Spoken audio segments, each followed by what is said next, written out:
And basically from the 20s, 30s, and 40s were marked by these divisions, primarily between the Chinese communists led by Mao Zedong, based in the western part of the country, and the Chinese Nationalist Party, recognized by the international community, but basically weak and hapless in the face of and ruling in the East.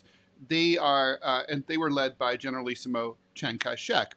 Well, I thought Japan launched its invasion in 1937 into It did. China. So yeah, so Okay. so the Japanese invaded basically a lot of eastern China, where most of the population lives, and occupied most of it brutally throughout World War II, from the mid 30s through to the mid 40s. And so the thing is that the fighting in World War II in China didn't really involve the communists who are now in charge of the communists came to power in 1949 when the Chinese Revolution was concluded. That's the government that's currently in Beijing.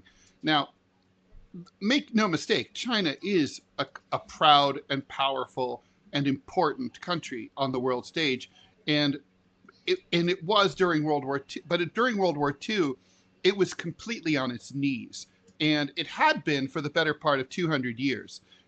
So, ever since, during the 19th century, the great imperial powers like the US, France, Britain, carved up the Chinese melon and basically occupied it and subjected them to the Opium Wars and so on.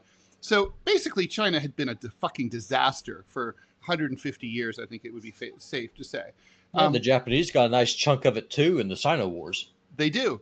That's right. So basically China starts, the government that's there in 1949 doesn't really bear any responsibility for what went wrong.